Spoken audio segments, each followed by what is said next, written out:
Bueno, muchas gracias. Bienvenidos de vuelta al programa. Esos aplausos no son para mí, son para nuestro brillante invitado de esta noche.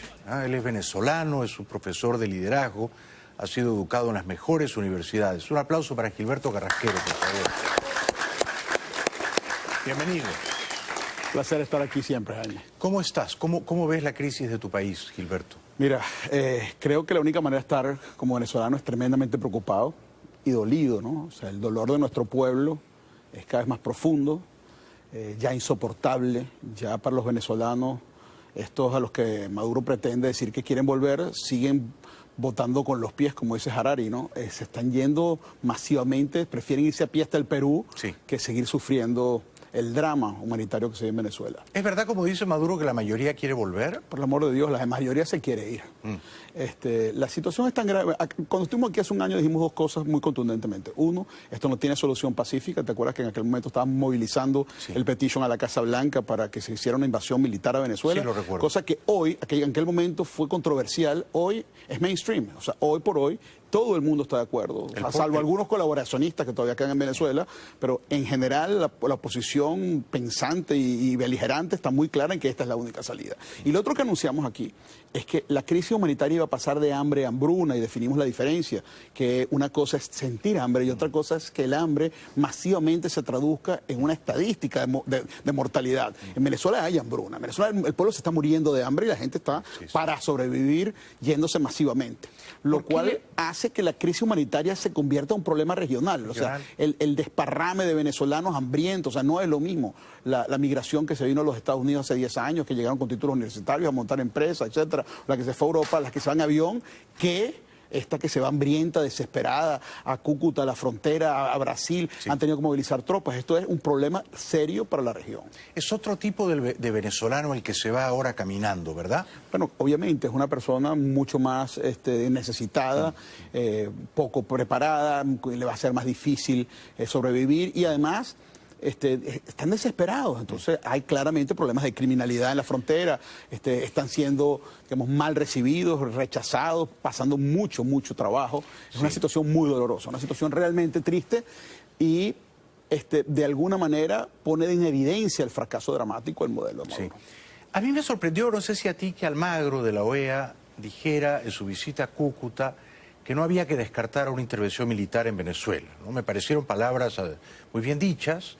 Luego él ha tratado de descafeinar lo que dijo, porque mucha gente, incluyendo el Grupo de Lima, lo criticó, y el presidente de Uruguay, Tabaré Vázquez, no solo lo vapuleó, sino que dijo que Uruguay se va a oponer a la reelección de Almagro. ¿Por qué Almagro dijo eso? ¿Y hay alguna posibilidad real de que eso se materialice y tome cuerpo? Bueno, fíjate, yo creo que cuando tú entiendes que tú estás ante una situación que realmente desborda Venezuela. O sea, tú no estás ante un problema político, tú no estás ante un problema de un dictatorzuelo latinoamericano, de un Banana Republic, tú estás ante una banda de ampones, de crimen organizado, de narcotraficantes, con altísimas conexiones geopolíticas. Este no es un problema venezolano. O sea, aquí el gran mensaje que hay que dar es que este es un problema que desbordó Venezuela hace mucho tiempo. Cuando tratamos en algún momento de resolver los problemas de Venezuela políticamente, fracasamos. Y fracasamos porque esta gente operaba de otra manera, fracasamos porque no tuvimos la visión clara del verdadero amenaza que esto representaba para el país y para la región.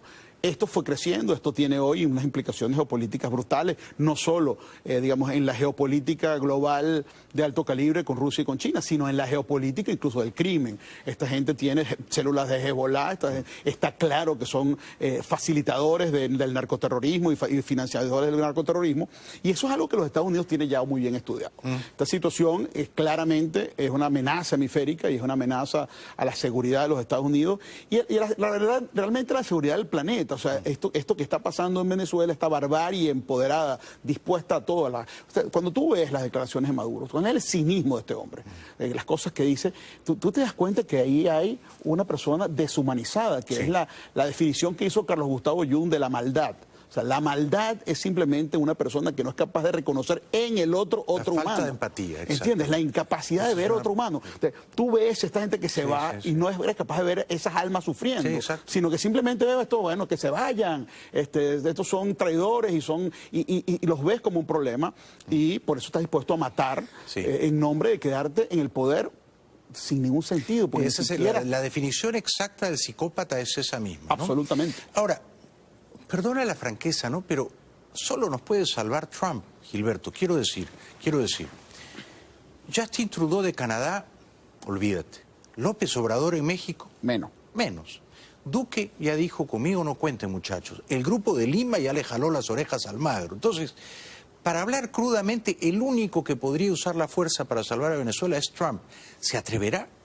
Mira, lamentablemente estamos ante una situación donde lo que va a privar va a ser la política interna americana. Yo estoy completamente de acuerdo contigo que es Trump, más nadie el que pueda resolver este problema. No estoy de acuerdo con un solo pedazo, no estoy de acuerdo con que realmente ni Canadá ni Colombia estén de acuerdo. Una cosa es que hagan declaraciones diplomáticas, tus postulados en nombre de la no intervención, etcétera. Pero fíjate tú, por ejemplo, que no firmaron el acuerdo. Eso fue genial, que Colombia no firmara el Ni documento. Canadá tampoco. Ni Canadá tampoco, tienes razón. Entonces, el Canadá ha formado parte de este grupo de países que está llevando a Maduro a La Haya, etcétera. Yo creo que aquí se puede gestar algo mucho más impactante de lo que la gente quiere. A nivel de esos tres países. Va a depender definitivamente de Trump. Sí. O sea, esto está en manos de un hombre hoy, que es Donald Trump, que gracias a Dios es un tipo que no vacila a la hora de tomar decisiones, y que él verá en su momento y muy, como te digo, muy apegado a sus necesidades individuales de la política interna. Él va a ser primero va a esperar a que pasen las elecciones de medio término del 6 de noviembre, ¿no? Falta mes y medio. Esperemos que Eso no lo sabemos, eso puede ser que las espere porque violentar algo antes no lo beneficie.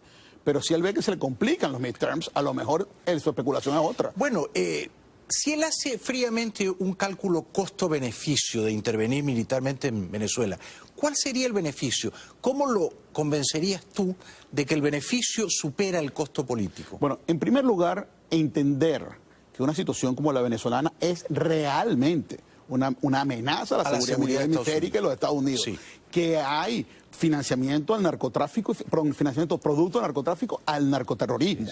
Y sobre todo entender que el tipo de problemas como el que tenemos hoy en Venezuela, si no lo contienes rápido, se te va a disparar. La situación en Colombia es muy frágil. O sea, Petro sacó 8 millones de votos. Lo que tú estás viendo, la FARC está viva y coleando. Sí. Y tú tienes un Venezuela que te está contaminando la región de una manera dramática. Sí. México se acaba de más o menos de voltear. López Obrador está en un país donde hay una política no intervencionista, que es la política Obregón, y el tipo va a ser discreto por ahora, pero perdimos el apoyo que teníamos. O sea, la región se empieza a voltear para mal. Entonces, yo creo que si esto no lo erradican rápido, se les puede ir de las manos. A un estadounidense promedio que vive en una zona rural, que es blanco, pobremente instruido, que ha votado por Trump, que sigue siendo partidario de Trump, ¿le gusta la idea de que Estados Unidos sea el sheriff que de vez en cuando desenfunda la pistola y pone orden en el barrio? ¿Sabes qué? Les encanta. Yo digo lo mismo. Les encanta. Yo digo lo mismo. Les encanta porque creen además que... O sea, hay esta convicción profunda en el americano común de que they are the good guys. Claro. Entonces, estos son the bad guys. Y de alguna manera, por primera vez en la historia, tú tienes una dictadura que es un low-hanging fruit para la política americana. O sea, ambos lados del espectro político americano están claros que esto es un dictatorzuelo. Entonces, no hay realmente una gran disidencia interna. El problema para Estados Unidos es más externo que interno. O sea, el problema para Estados Unidos no es que los demócratas van a atacar a Trump por hacer esto. Lo harán para sacarle provecho político, pero en el fondo están convencidos que esto hay que hacerlo. ¿Entiendes? Y hay informes, digamos, de inteligencia que te dejan cero lugar a dudas de la amenaza que representa el gobierno de Maduro y las bandas armadas que tienen allí y las bandas de narcotraficantes encabezadas por Diosdado Cabello, como lo llamaba Diego el otro día aquí en tu programa, el Chapo Cabello. Ahora, déjame decirte algo. Esa situación es una situación que todavía es perfectamente manejable. Una situación que se le puede ir de las manos, porque en este momento se están cosiendo algunas cosas muy delicadas. Por ejemplo, como tú bien sabes, Venezuela está en default de su deuda. Son más de 70 billones de dólares que Venezuela le debe al mundo, al mercado capital. 70 billones, billones de dólares. Entonces, y eso es nada más bonos. Eso no te estoy contando la deuda con Rusia, ni la deuda con China, ni las deudas con multilaterales. Te estoy hablando de bonos de la deuda pública venezolana transados en el mercado de capitales. La mayor parte de esos tenedores de bonos están aquí. Sí, la mayor parte de esos tenedores ahora son los grandes fondos norteamericanos, por eso. y son grandes dolientes de la situación. Exacto. Pero ahora fíjate lo siguiente, hay gente apostando a lo contrario, hay gente apostando a que en vez de que se arreglen las cosas en Venezuela, y que se pueda recuperar la economía, y que se pueda eventualmente renegociar esta deuda, y que se pueda eventualmente pagar para que Venezuela vuelva a tener acceso al mercado de capitales, a lo que están jugando es a usar esto para consolidar la revolución. Entonces, están haciendo están tratando una estrategia de operaciones para usar el tema de la deuda para montar un gran programa de conversión de deuda en capital y tratar de que los rusos y los chinos terminen comprándose todas las empresas venezolanas, lo cual haría mucho más difícil resolver el problema en Venezuela. El problema es cada vez más difícil. Mira, yo he comparado el tema del chavismo a un cáncer. O sea, a ti te da cáncer en un sitio del cuerpo contenido, tú lo puedes extirpar fácilmente y el resto del sistema está bien. O sea, tú gozas buena salud en el resto del sistema. En la medida en que tú has dejado este cáncer allí por casi 20 años, tú tienes un cáncer metastásico. O sea, la Venezuela de hoy es una Venezuela enferma, destruida, depauperada en su sector productivo, en su moral, en su tejido social. El tejido social venezolano se ha envilecido. Y es muy difícil recuperar, pero todavía, si tú ves el cáncer como un cáncer venezolano, ya hizo metástasis. Pero el cáncer en la América Latina está todavía contenido en Venezuela. Tú lo puedes extirpar allí y tú como jefe de la geopolítica de la región tienes que entender que es necesario contener ese cáncer allí.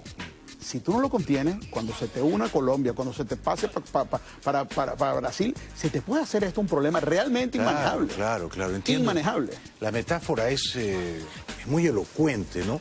Ahora, antes de ir a la publicidad, yo creo que efectivamente es un cáncer que ha hecho metástasis, pero creo que no es un tumor, son 18 o 20 tumores. Maduro es un tumor, Cabello es un tumor y otros tantos. Pero extirpados esos cabecillas del régimen, creo, Gilberto, que se acabe la dictadura, ¿no? Bueno, a ver, yo he dicho que aquí hay 3 grandes momentos históricos por venir. Estamos viviendo un momento que es esta lucha, que en el mejor de los escenarios terminará con la caída del régimen. Esto es una guerra de poder, esto es una guerra más, so pena de sonar tonto y ridículo. Yo creo que es una guerra del bien contra el mal. O sea, yo creo que estos son gente malévola, ¿entiendes? Y creo que esto es una guerra donde la gente de bien tiene que triunfar algún día. Tengo la esperanza que así sea, porque si no va a ser un drama que sin duda va a ser peor para el planeta. O sea, este problema no es venezolano, es un problema que se puede dar en muchas partes iguales, ¿entiendes? Porque este es el empoderamiento de la barbarie y el uso de las instituciones del derecho público como la libre autodeterminación de los pueblos para la protección de bandas criminales globalizadas. Eso es un peligro mundial. Cuando eso pasa en Venezuela y se consolide, van a haber otros inspirados en el mundo para hacer lo mismo. Entonces, esto hay que extirparlo. Ahora, fíjate tú, una cosa es salir de la dictadura, que es un reto importante y cuesta arriba y doloroso, y como lo he dicho siempre, no va a ser ni fácil ni sin dolor. Va a ser un parto con dolor y va a ser difícil y va a ser cuesta arriba y necesitamos ayuda. Los venezolanos tenemos que tener la humildad de entender que el problema se nos fue de las manos y que hay que solicitar ayuda a quien sí pueda resolver el problema, que es Donald Trump. A los Estados Unidos, cada venezolano importante, con dinero, con lo que pueda tener de influencia, tiene que estar haciendo lobby en Washington para lograr que los Estados Unidos se aboque al problema. Después tienes un segundo reto, que es estabilizar el país, la transición. La transición es un reto distinto a tumbar el gobierno, porque tú puedes tumbar el gobierno y vas a entrar en una volatilidad política tremenda, que no necesariamente pasas de este caos, de esta locura en que hemos estado, a un nuevo equilibrio donde empieza a crecer, sino que tú puedes tener la caída de este régimen y puedes tener un contragolpe 2 días después y puedes tener una volatilidad política tremenda. Contener los niveles de caos, y eso está estudiado, a mayor nivel de caos un sistema, más es la autoritas que tú requieres para contener la locura y contener el caos. Entonces, tú vas a tener una transición que yo creo que debe ser larga, que yo creo que debe ser férrea, que debe estar en manos de un grupo de gente, no de una persona. Creo que tiene que ser una junta que pueda representar al país. Creo que tiene que haber militares, tiene que haber gente que en algún momento fue afecta al régimen anterior y que hoy viene entendiendo que la necesidad de acabar con esto, porque tú tienes que darle representatividad a todo el país y tienes que tener credibilidad para hacer una medida muy dura. Y eventualmente habrá el regreso a la democracia, que va a requerir en aquel momento lo que yo llamaba un líder cuasi iluminado, porque tú vas a necesitar un tipo que todavía mantenga la mano dura, pero también que evoque la esperanza en el pueblo, que devuelva la posibilidad de reconciliación a Venezuela, que devuelva la alegría, que evoque en el pueblo una esperanza de un país mejor realmente, donde volvamos a los venezolanos a lo que fuimos siempre, que éramos un pueblo alegre. ¿Existe ese líder? Yo creo que los líderes Ahora mismo aparecen, existe. yo creo que los líderes aparecen en su momento. Yo creo que, es más, yo te voy a decir algo, siempre lo he dicho, si ese líder existe y estuviera apareciendo hoy, sería muy tonto. O sea, yo creo que ese líder tiene que resguardarse hasta el momento en que sea necesario. Yo creo que ese líder debe estar pensando lo que tiene que hacer, tejiendo sus alianzas, tejiendo los proyectos, pensando el país, y en su momento era alguno quizá de los que han estado puede convertirse en aquello. Yo no los veo, para serte muy franco. Publicidad y regresamos con Gilberto Carrasquero. 2 minutos, no se vayan, ya volvemos. Bienvenidos de vuelta al programa. Nos visita Gilberto Carrasquero, que se educó en Stanford, en Harvard. Se nota, ¿no? Que nunca fue chavista y que vive en el mundo, ¿no? Vive en Madrid, en Nueva York, a veces pasa por aquí en Miami, y decidió perder un par de horas de su tiempo visitándonos. Gracias por eso. Gracias. De ninguna manera, al revés. Para mí es un privilegio estar aquí. Siempre te lo digo. El día que nosotros tomemos el gobierno de Venezuela, te vamos a hacer venezolano y tendremos una plaza en Caracas. Muchas gracias. Tú has colaborado con esto. Somos muy pocos venezolanos. No se molesta. Gracias, es mi deber. Lo has hecho además con una inteligencia y una entereza moral que quisiera yo para muchos líderes de la oposición venezolana. Es muy generoso, es muy generoso. Muchas gracias. Pregunto, porque la otra noche decía, pero ¿dónde están los venezolanos ricos que están sentados sobre billones de dólares? ¿Por qué no aparecen, por qué no auxilian, socorren a los refugiados venezolanos famélicos, desnutridos, que van caminando por toda la América? ¿Dónde están, Gilberto? Después de esa pregunta que tú hiciste, en el contexto que le hiciste, ese tema se planteó incluso en una cena que tuvimos, donde estaban varios empresarios importantes. Pues se lo pregunté a Diego Arria, que es tu amigo. Y Diego lo puso, y Diego estaba ahí, Diego puso el tema en la mesa y dijo, mira, fíjate lo que dijo Jaime, y tiene razón, y y bueno, tengo que primero hacer la aclaratoria que obviamente hay honrosas excepciones a lo que voy a decir. Pero yo dije esto, lo dije entonces en privado, lo voy a decir aquí en público. Le dije, el peor drama de la élite venezolana, de la élite empresarial venezolana, es que se forjó a la sombra del gobierno.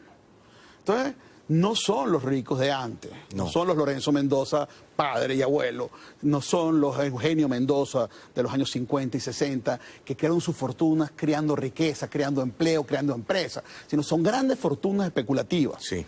Cosa que, para ser un poco, digamos, un poco, tú sabes, misericordioso con los ricos venezolanos de los últimos años, la verdad también que obedece a un sistema de incentivos perversos. Pero por supuesto. Cuando tú tienes un petróleo que básicamente se convierte en el centro de la actividad económica, donde el mejor negocio del país es tener acceso a la política para participar de la repartición del botín, entonces por supuesto que los grandes negocios son negocios con el Estado o negocios especulativos acercados al Estado. Sí, el Estado te invitaba a robarle, ¿no?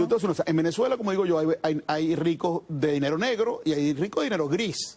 O sea, hay muy pocos ricos que tú digas, mira, ha hecho el dinero como que se lo puede haber declarado al IRS en los Estados Unidos y estaría libre. No es imposible. O sea, casi cualquiera que ha hecho dinero en los últimos 18 o 20 años ha estado coludido con el régimen. Y ha habido lamentablemente un colapso moral donde te dicen además abiertamente y casi que con orgullo, dicen, yo no soy chavista, yo lo que soy es gobiernero. Gobiernero quiere decir yo voy a estar con el que gane, yo soy fiel a mis intereses económicos y no a ningún gobierno, y eso... No había oído esa palabra, ¿te la han dicho así? Sí, por supuesto, gobiernero, eso es viejo, eso es antes de Chávez, ¿entiendes? Son tipos que estuvieron con la Cuarta República enchufados de antes, que es el típico empresario mercantilista oportunista. Absolutamente. Que no tiene ideales sino intereses. Absolutamente. Y en un país donde, o sea, un país que está, digamos, marcado por el rentismo petrolero. Estos son incentivos muy fuertes. Sí, o sea, sí. Si tú te gradúas en Stanford, un MBA, tú andas pensando qué empresa vas a montar, cómo vas a buscar tu angel investor para pasar al primer round y entonces la evaluation de la compañía y entonces cómo hago para que me califiquen el riesgo para poder emitir unos bonos y vas pensando y cuando terminas en Venezuela no tienes que empresa, pensar. No. En Venezuela no tienes que pensar. Mira, hay que hacer un orificio, abrir un hueco y sacar la riqueza. Oye, lo que te voy a decir, a mí me gusta traer algunas citas académicas a estos programas porque creo que son útiles. Hay un economista ruso que se llama Andrei Shifler, que escribe un libro maravilloso que debería ser lectura obligada de todo venezolano. Este tipo escribe un libro que se llama The Grabbing Hand, la mano que lo agarra todo, ¿no? La mano que atrapa. Sí. Y lo hace por oposición silogística al invisible hand de Adam Smith, a la mano invisible de lo que tú hablabas antes, ¿no? O sea, en el libre juego, la oferta y la demanda, cada quien buscando sus propios intereses debe equilibrar el mercado. Y lo hace por oposición al helping hand, a la mano que ayuda, keynesiana, del Estado interventor, pero que interviene para el bien del todo. Correcto. O sea, tú tienes de este lado el libre mercado, de este lado el keynesianismo. Pero aquí dice que donde hay petróleo y hay rentismo, no es ni lo uno ni lo otro, sino es un grabbing, es una cosa que destruye todo. Y dice en ese libro, Scheifler, dice, el peor drama del rentismo es que esos países pierden su mejor talento a las manos de la captura de la riqueza ya creada. Claro. Todo el talento que se hubiera dedicado a crear riqueza en un país normal, en un país con incentivos claros, se dedica más bien a especular y a capturar la riqueza ya creada. Esto de que PDVSA sea el gran productor de la riqueza y que tu mejor negocio sea participar debajo de la piñata, convierte a la política en una jauría debajo de esa piñata. Pregunta, muy interesante lo de la mano rapaz, lo de la mano cleptómana, ¿no? Que ha sido el brazo del Estado. ¿Se ha robado más plata en Venezuela en estos 18 años desde la caja chica de PDVSA, cobrando comisiones a todos los compradores internacionales de petróleo, principalmente los chinos, los rusos, qué sé yo? ¿O se ha robado más plata con los dólares subsidiados del Cadivi? Se ha robado con todo. O sea, en Venezuela, o sea, la palabra cleptocracia cabe perfectamente. O sea, esto es una cleptocracia, son unos ampones. A ver. ¿Tú tienes amigos que han robado? Sin duda. Sin duda. Y se lo en una cena estuvimos en Madrid una vez, le decía a un amigo, le decía, seamos sinceros, si pasamos una vara moral seria, nos quedamos sin amigos todos aquí. ¿Entiendes? Porque es que... ¿Y cuánto han robado en promedio? Bueno, es que la palabra... Porque es que si dice 10 millones de dólares, queda ridículo, ¿no? No, chico, aquí es de 100 millones aquí hay para decenas arriba de personas con más de 100 millones de dólares. Claro. Y muchachos de 30 años. A mí me dijo una vez un tipo, dice, bueno, tú sabes, esos ricos de antes que creían que 100 millones de dólares era plata. O sea, es un nivel increíble. Increíble. Mira, yo estoy tratando de motorizar algo que voy a anunciar casi por exclusiva aquí en este programa tuyo. Se está formando en Nueva York el club de acreedores de la deuda pública venezolana, que está, como sabes, en default, y estos tipos están organizándose para tratar de cobrar. Yo les explicaba a ellos que me han consultado algunas cosas y los asesoro ad honorem porque no puedo estar, digamos, del lado de ellos, yo voy a estar del lado de Venezuela, pase lo que pase, pero sí le he dicho, mira, tú tienes un problema para cobrar, el país está limpio, el país está destruido, no te puede pagar, y la alternativa va a ser ir al Fondo Monetario y cobrar completo, o sea, y te van a pedir un haircut que se llama, te van a pedir una de rebaja de la deuda para poder facilitar digamos, los niveles de cash que se necesitan para recuperar Venezuela. Tu única alternativa de cobrar, digo yo, es crear un esquema donde tú, en connivencia con el Tesoro norteamericano, te dedicas a perseguir el dinero de los ladrones. Y se crea un fondo especial para el rescate de la deuda, pero con el dinero que se robaron. Es una muy buena idea. Entonces, la idea es buscar todo ese dinero, todo ese talento, que hoy además está enfocado, porque tú hablas de los ricos venezolanos, se metieron con los ricos venezolanos, todos han perdido todo, todos menos los vivos, ¿no? Que cada vez es más real, pero la gente trabajadora, seria, los empresarios, lo han perdido todo, y nadie se dedicó a resolver el problema. Pero ahora esto, que les tocaste el bolsillo, sí están haciéndolo bien en Washington, y sí están pagando los mejores asesores del mundo, y están haciendo las cosas que tienen que hacer para que movilizar una solución en Venezuela. Ahora, estos están claro que no van a tener apoyo político para que les paguen. Entonces están buscando una salida muy interesante, muy inteligente, que es decir, vamos a ir tras los ladrones. Me parece una gran salida. Es maravillosa, claro, y es justa, y les crea un piso político a estos para poder decir, mira, con cierta razón, págame porque yo te lo recuperé la plata. Y si el Estado venezolano te debe, esa plata se la robaron al Estado venezolano, corresponde. Así es. Ahora, esta es una pregunta de índole moral difícil, ¿no? Si tú tienes un amigo de toda la vida, un amigo del colegio, al que quieres, genuinamente, tú lo quieres, y al mismo tiempo tú sabes que él tiene 200 millones de dólares que le ha robado al Estado venezolano. Se los ha robado porque el Estado venezolano puso un cartelito que decía, ven, róbame, ¿no? Solo tienes que ser mi amigo, mi enchufado, mi apandillado, pero ven, róbame. Yo te voy a regalar dólares subsidiados de modo que tú hagas unas ganancias pingües. ¿Tú a ese amigo dejas de verlo, lo das de baja como amigo o lo mantienes...? Mira, le he dado de baja a muchos amigos. O sea, has perdido amigos. No solo amigos, a ex socios que no nos tratamos hace muchos años.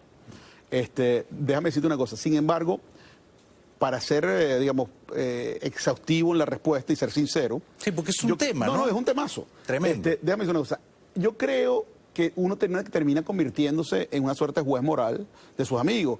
Y hay cosas que son como inaceptables. O sea, lo que hiciste. O sea, tú montaste unos esquemas para lavarle los dólares a los hijos de las Flores. Y tú eres lavador. Tú no puedes estar en mi casa. Tú no puedes conocer a mis hijos. Tú eres un ampón de cuello blanco. Y tú mereces el maltrato social y el rechazo absoluto mío y de toda la gente que conozco. Eso es una cosa.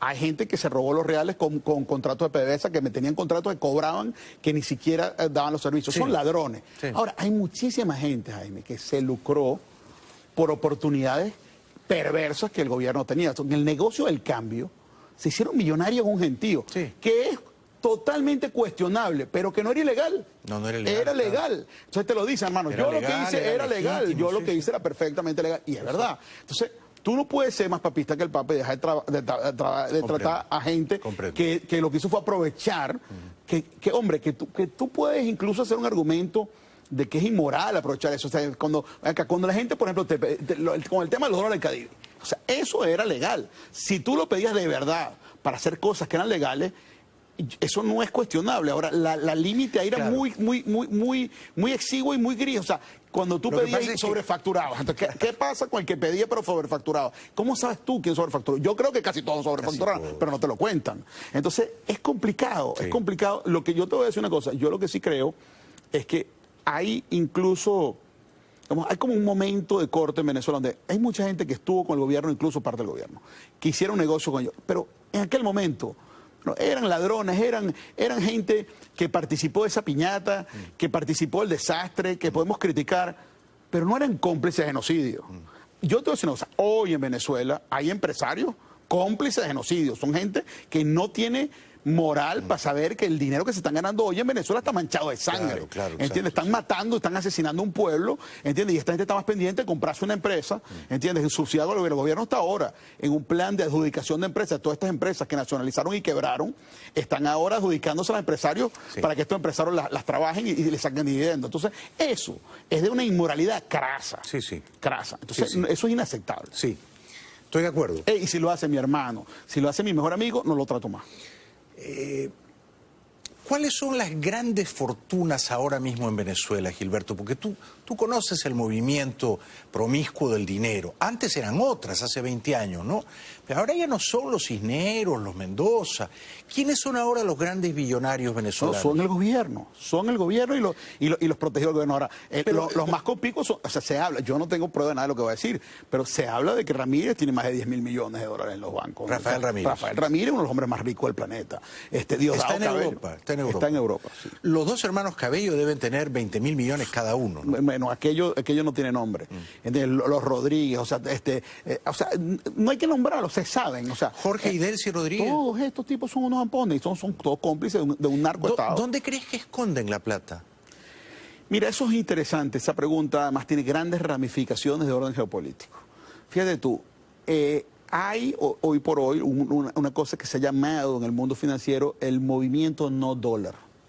Porque este esfuerzo que ha hecho los Estados Unidos de alguna manera controlar el flujo de capitales global, o sea, el dólar es la moneda global, el sistema financiero norteamericano es líder en el mundo y con la ley FATCA ha impuesto unas regulaciones al sector financiero global, donde básicamente si tú no entras en el compliance, en las reglas del juego norteamericano, reportando cosas, reportando actividad sospechosa, reportando lo que llaman PEPs, que es Political Exposed Person, o sea, todas estas cosas, si no lo haces, estás penalizado severamente.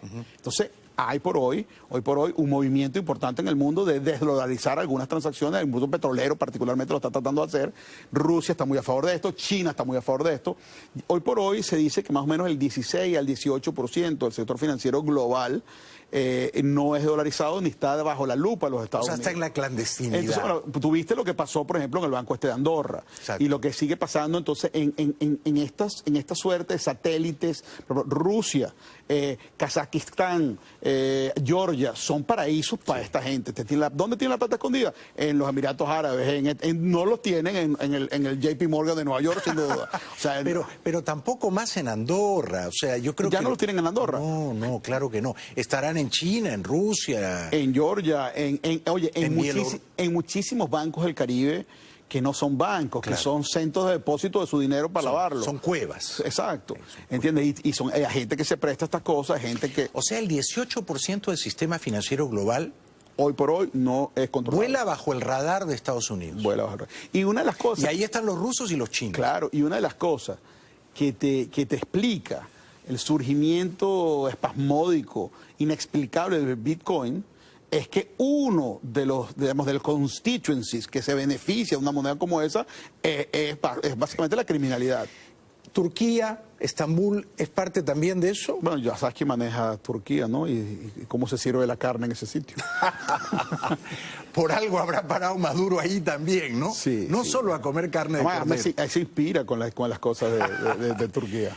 Siempre es un gran placer escucharte porque estás informadísimo, eres un avión. Yo necesito tener amigos como tú para salir de la pobreza. Eso no estoy seguro. Necesito salir de la pobreza contigo. Gilberto Carrasquero, gran venezolano. Un aplauso para él, por favor. Gracias.